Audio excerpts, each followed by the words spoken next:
Adapun indikasi apakah seorang manusia itu sudah terjerembab ke dalam jurang kesesatan adalah dapat dilihat dari perilakunya sebagai berikut. Yang pertama adalah mereka yang berkolaborasi dengan tukang sihir atau dengan mantra-mantra, pesugihan, pelet, dan sebagainya. Kemudian yang kedua adalah ikut-ikutan menjadi jamaat sebuah perkumpulan agama Islam yang mengamalkan amalan yang tidak sesuai syariat Islam. Yang ketiga adalah obsesif terhadap musik dan film dan audiovisual lainnya. Kemudian yang keempat adalah menjadi pemakai dan pengedar narkoba dan atau drug. Yang kelima adalah berzina dan bermaksiat dengan terang-terangan. Yang keenam adalah cinta dunia dan takut mati.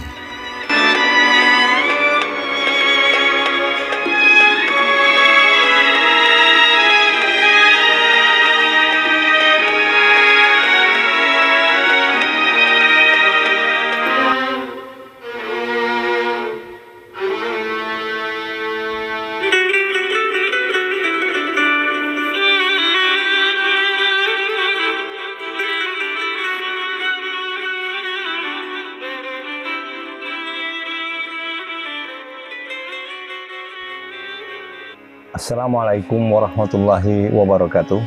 Bismillahirrahmanirrahim. Innal hamdalillahi nahmaduhu wa nasta'inuhu wa nastaghfiruh wa na'udzubillahi min syururi anfusina wa min sayyiati a'malina may yahdihillahu fala mudhillalah wa may yudhlil fala hadiyalah. Asyhadu an la ilaha illallah wa asyhadu anna Muhammadan abduhu wa rasuluhu la nabiyya ba'da. Amma ba'du. Sahabat sekalian, alhamdulillah berjumpa lagi kita pada kajian yang ke-74 kali ini. Pada kajian kali ini saya ingin mengajak teman-teman semua untuk mengkaji dua ayat dari surah An-Nas, yaitu ayat 5 dan 6. Pada ayat 5 yaitu Allazi yuwaswisu fi sudurin nas, yang artinya yang membisikkan kejahatan ke dalam dada manusia. Lantas siapa mereka yang membisikkan yang dimaksud? Jawabannya adalah pada ayat yang ke-6 yaitu minal jinnati wan nas, yang artinya yaitu makhluk dari golongan jin dan manusia. Rangkaian ayat yang ke-6 tersebut memberikan sebuah pengertian adanya kolaborasi yang intens antara bangsa jin dan bangsa manusia. Namun intens dalam artian bisikan was-was dari setan, dalam hal ini jin kafir, kepada jiwa manusia, yang di kalangan manusia biasanya diungkapkan dengan istilah kata hati.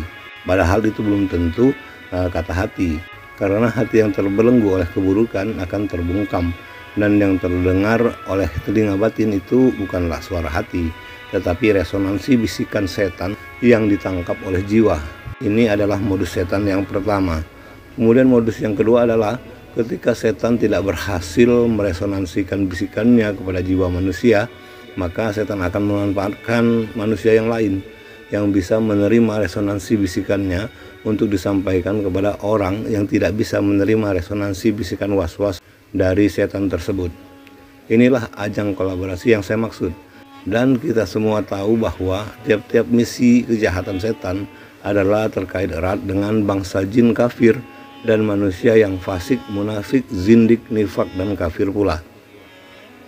Ketahuilah bahwa setan adalah makhluk-makhluk yang berusaha merusak kehidupan manusia siang dan malam tanpa kenal lelah untuk menyesatkan manusia dari jalan Tuhan, agar umat manusia menjadi abdi dan pengikutnya, sehingga menjadi teman mereka untuk hidup di neraka kelak. Itulah inti tujuan sebenarnya. Golongan manusia yang bisa dijadikan oleh setan sebagai abdinya dan pengikutnya adalah golongan yang disebut sebagai penyembah setan. Mereka yang berdiri sebagai abdinya setan adalah mereka yang sadar bahwa mereka memang mau menyembah setan, dan mereka yang ikut sebagai jamaat biasanya tanpa pemahaman, maka mereka disebut sebagai pengikut setan. Dan yang jelas kedua golongan ini adalah sama-sama penyembah setan. Satu contoh yang paling umum sekaligus paling krusial adalah seorang muslim yang tidak menunaikan ibadah sholat fardu tanpa uzur yang dibenarkan oleh syariat. Ini adalah perbuatan orang-orang yang tergolong ke dalam golongan penyembah setan. Sahabat sekalian, perlu sama-sama kita ketahui, penyembah setan atau yang disebut dengan satanisme adalah salah satu sekte sesat dan menyesatkan manusia. Jika kita telusuri jauh ke belakang, maka sekte penyembah setan atau satanisme ini sudah ada sejak masa awal-awal peradaban manusia di dunia fana ini. Setan yang dalam hal ini sebagai misionernya, mereka senantiasa menyesuaikan modus muslihatnya dengan tingkat perkembangan pola pikir manusia serta peradaban dan kebiasaan hidup manusia yang berubah-ubah dari zaman ke zaman. Terbukti bentuk-bentuk sekte sesat tersebut selalu muncul di setiap era peradaban, bahkan semakin cepat, di mana kemunculannya dari generasi ke generasi. Adapun istilah kesesatan tersebut terdiri dari dua kalangan, yaitu pertama kalangan yang sesat dan menyesatkan, kemudian yang kedua adalah kalangan yang tersesat. Kalangan yang sesat dan menyesatkan adalah kalangan yang mengingkari turunnya Al-Quran dan ditetapkannya Islam sebagai agama penutup. Dan kalangan yang tersesat adalah dari kalangan muslim sendiri, karena mulai dari lalai, membangkang hingga murtad. Sahabat sekalian, apakah di akhir zaman ini tidak ada lagi istilah kesesatan, khususnya untuk kita muslim? Pastinya ada. Logika sederhananya adalah hingga hari ini masih ada muslim yang mengambil jalan murtad. Sebagaimana tadi sudah saya singgung bahwa kesesatan manusia dari jalan Allah sudah terjadi sejak awal-awal masa kehidupan manusia yang sudah mengenal peradaban dan ditandai dengan Allah turunkan seorang utusan, yaitu Nabi dan Rasul. Jadi tonggak awal kesesatan manusia dari jalan Allah adalah setelah adanya petunjuk Allah kepada Rasulnya, dan Rasul yang pertama adalah Nabi Nuh. Sebagaimana kita ketahui bersama, bentuk kesesatan kaum Nabi Nuh diabadikan di dalam Al-Quran dalam surah Nuh ayat 1-3. Allah Subhanahu wa taala berfirman, A'udzubillahi minasyaitonirrajim. Inna arsalna Nuhan ila qaumihi an anzir qaumaka an ya'tiyahum azabun alim. Qala ya qaumi inni lakum nazir ani abudullaha wa taquhu wa atiun. Yang artinya, sesungguhnya kami telah mengutus Nuh kepada kaumnya atau dengan perintah, berilah kaummu peringatan sebelum datang kepadanya azab yang pedih. Dia Nuh berkata, wahai kaumku, sesungguhnya aku ini seorang pemberi peringatan yang menjelaskan kepadamu, sembahlah Allah, bertakwalah kepadanya, dan taatlah kepadaku. Surah Nuh ayat 1-3. Ayat ini menceritakan kondisi umat Nabi Nuh yang tidak mau menyembah Allah dan tidak taat kepada Nabi Nuh. Dan ini adalah bentuk kesesatan umat manusia yang nyata. Kemudian pada masa selanjutnya, yaitu masa Nabi Musa, bukan saja kesesatan Fir'aun dan keturunannya, tetapi juga di kalangan umat Nabi Musa sendiri kesesatan pun terjadi yang diabadikan di dalam Al-Quran. Allah Subhanahu wa taala berfirman, A'udzubillahi minasyaitonirrajim. Walamma raja'a Musa ila qaumih ghadbana asqala bi'sama khalaqatumu min ba'ajiltum amra. Yang artinya, dan ketika Musa telah kembali kepada kaumnya dengan marah dan sedih hati, dia berkata, alangkah buruknya perbuatan yang kamu kerjakan selama kepergianku. Apakah kamu hendak mendahului janji Tuhanmu? Surah Al-A'raf ayat 150. Kemudian lagi umat Nabi Isa alaihissalam, yaitu Bani Israel, yang mengingkari risalah yang Allah turunkan kepada Nabi dan Rasul Isa alaihissalam. Kaum Nabi Isa alaihissalam, Bani Israel, mengingkari keesaan Allah, kecuali hanya beberapa orang sahabat beliau saja yang setia kepada Nabi Isa alaihissalam, yaitu Al-Khawariyun. Tidak hanya sampai di situ saja, bentuk kesesatan umat Nabi Isa alaihissalam sampai kepada level melakukan rencana pembunuhan terhadap Nabi Isa alaihissalam. Allah Subhanahu wa taala berfirman, A'udzubillahi minasyaitonirrajim. Wa bima naqdihim misaqahum wa kufurihim bi ayatillahi wa qallihimul anbiya'a bi ghairi haqq wa qulubuna al-ghulfun bal Allah bi kufrihim wa la yu'minuna illa qalila. Yang artinya, maka kami hukum mereka karena mereka melanggar perjanjian itu dan karena kekafiran mereka terhadap keterangan Allah, serta karena mereka telah membunuh nabi-nabi tanpa hak atau alasan yang benar, dan karena mereka mengatakan hati kami tertutup. Sebenarnya Allah telah mengunci hati mereka karena kekafirannya. Karena itu hanya sebagian kecil dari mereka yang beriman. Surah An-Nisa ayat 155. Jadi kesesatan manusia terus terjadi dari masa ke masa, termasuklah juga di akhir zaman ini, yaitu di era Islam. Bentuk kesesatan manusia melalui sekte-sekte tumbuh subur di segala penjuru bumi, yang disebut sebagai aliran atau sekte satanisme. Sahabat sekalian, jika dilihat dari sisi manusianya yang sesat dan menyesatkan dengan keyakinan yang disebut satanisme, pada dasarnya aliran satanisme tersebut dibagi menjadi dua sekte, yaitu sekte teistik dan sekte ateistik. Sekte atau aliran teistik atau biasa disebut juga satanisme tradisional adalah suatu bentuk kepercayaan yang menganggap bahwa setan sebagai dewa. Sedangkan sekte atau aliran ateistik atau ateis adalah suatu sekte atau aliran kepercayaan yang tidak mengakui adanya Tuhan ataupun dewa untuk disembah. Bahkan kaum satanisme ateistik tidak percaya adanya setan sebagai makhluk yang nyata, meskipun mereka sendiri disebut sebagai penyembah setan, karena mereka tidak mengakui sebagaimana setan yang diyakini kalangan selain mereka, yang meyakini setan sebagai makhluk yang jahat. Bagi kaum satanis ateistik, setan hanyalah lambang yang menyatakan permusuhan terhadap agama sebagai prinsip kekerasan hati mereka. Sekarang kita coba telisik satu persatu. Satanisme teistik juga disebut sebagai sebuah kepercayaan atau keyakinan dalam pemujaan setan sebagai dewa, yang sebenarnya ini adalah simbol kebebasan manusia belaka. Di kalangan masyarakat tertentu menyebutkan sekte ini dengan berbagai sebutan seperti satanisme agama, satanisme spiritual, atau satanisme tradisional. Adalah istilah umum untuk kelompok-kelompok sekte yang menganggap setan sebagai dewa, makhluk gaib atau kekuatan yang ada secara objektif yang layak disembah dan didoakan, di mana tiap-tiap individu dapat berkomunikasi, bertemu, dan menghamba kepada setan. Jadi kepercayaan ini benar-benar menyembah setan sebagai sebuah entitas, bukan hanya sebagai pola dasar, metafora, simbol, atau ide tentang setan. Individu dan organisasi yang menjunjung tinggi sistem kepercayaan ini dan atau mengidentifikasi sebagai pemuja setan teistik biasanya sangat jarang mengungkapkan dirinya. Kadang-kadang berafiliasi atau berkelompok secara independen, membentuk komplotan rahasia yang sebagian besar terpinggirkan.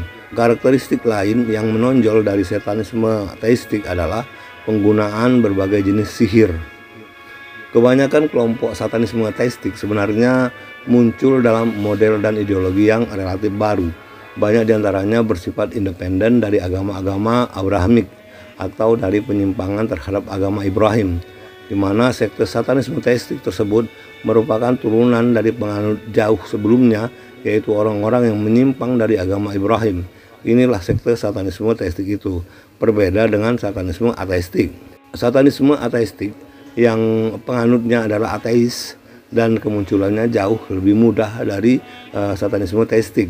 Oleh karena itu, satanisme ateistik sering disebut juga sebagai satanisme kontemporer atau satanisme modern, adalah berseberangan dengan keyakinan teistik.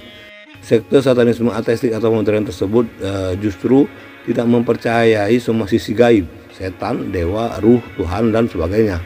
Mereka hanya mempercayai yang bersifat materialistis dan pemikiran mereka saja, seperti yang diungkapkan dalam buku The Satanic Bible yang ditulis pada tahun 1969 oleh Anton LaVey, di mana Anton LaVey adalah pelopor modern dalam gereja setan.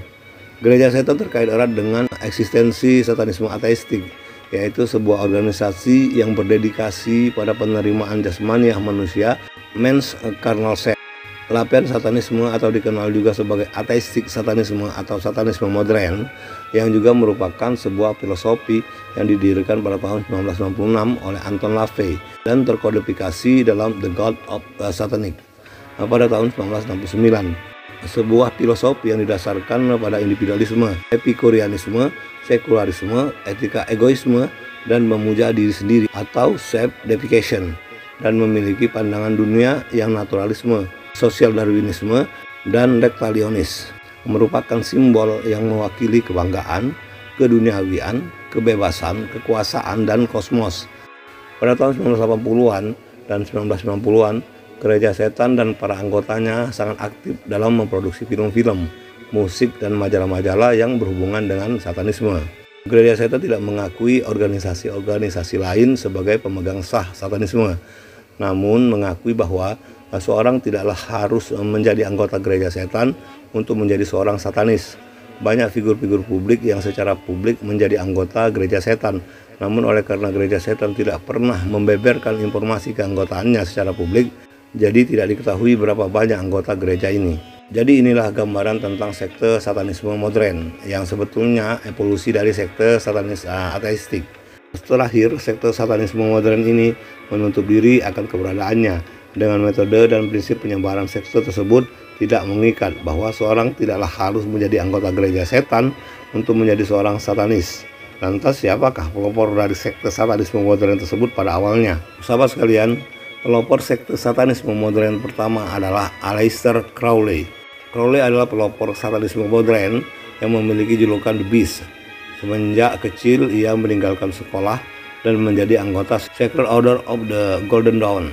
Crowley telah memulai mencoba untuk menghubungi setan semenjak tahun 1898. Saat ia menjadi anggota Order of the Golden Dawn. Kemudian pada tahun 1900, Crowley bergaul dengan masyarakat elit Inggris sambil menyebarkan pengetahuannya tentang pemujaan setan kepada para pemimpin politik, nation, kemudian bangsawan dan keluarga kerajaan. Crowley ini adalah okultis sejati yang tidak memiliki pekerjaan lain. Ia sangat tertarik pada ideologi satanisme dan Freemasonry. Terkait dengan makhluk setan yang telah menghubunginya, menurut pengakuan Crowley, nama makhluk setan tersebut adalah Lam, utusan Horus. Crowley mengatakan Lam memberi instruksi kepadanya untuk duduk di depan meja selama 3 hari berturut-turut.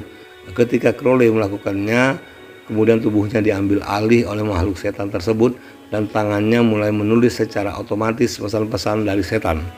Kemudian tulisan tersebut menjadi sebuah buku yang berjudul The Book of the Law, yaitu buku hukum.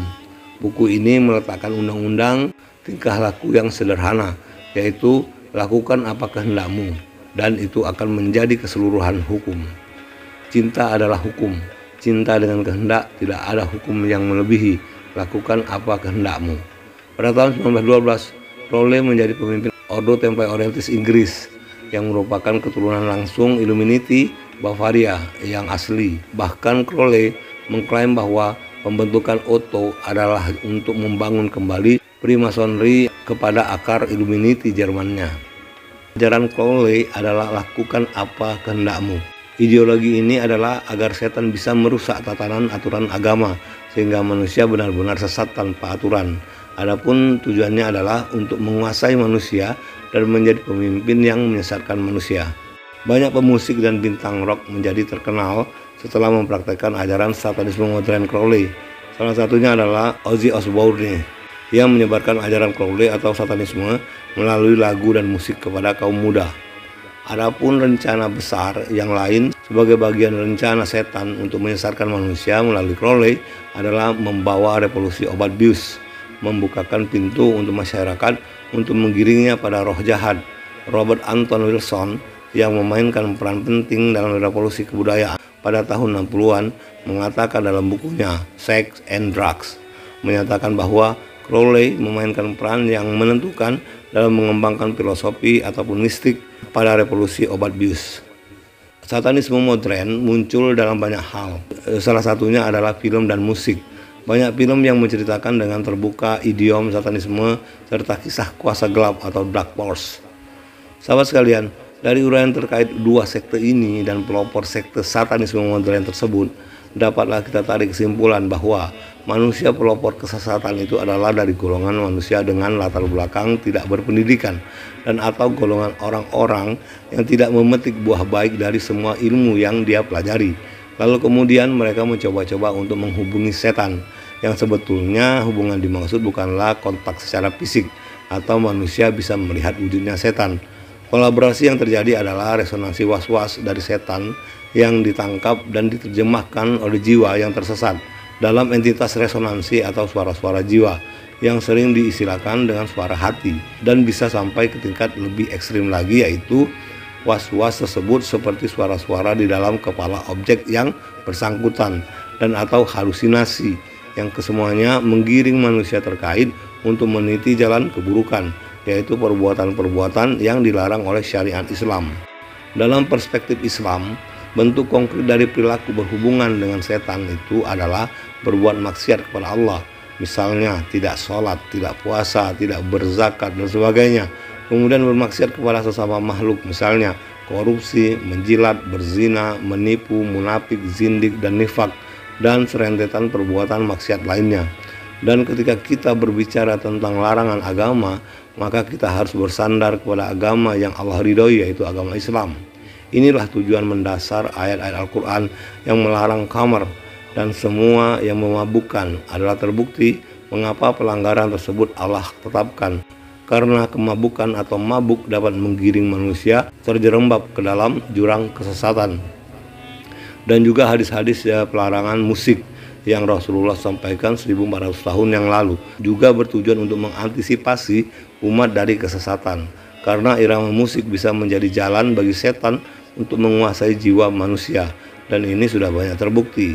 Di antaranya ada jenis alunan irama musik yang bisa menggerakkan manusia untuk melakukan tindakan bunuh diri. Di akhir zaman ini, warna dan corak dari ajaran sekte-sekte sesat yang muncul adalah bercorak Islami, mulai dari pakaian hingga ibadah wajib yaitu salat. Sehingga bagi muslim yang awam cukup sulit bagi mereka untuk membedakan antara sekte-sekte tersebut dengan Islam sendiri, karena sekilas terlihat sama saja. Ini adalah bahaya laten khususnya untuk muslim awam dan generasi muslim ke depan.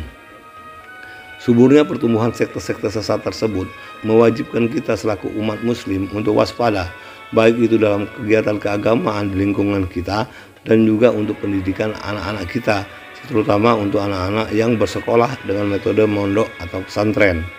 Selaku orang tua khususnya, kita harus berusaha mencari tahu tentang perkembangan sekte-sekte sesat yang terus bertumbuh di negeri kita ini khususnya.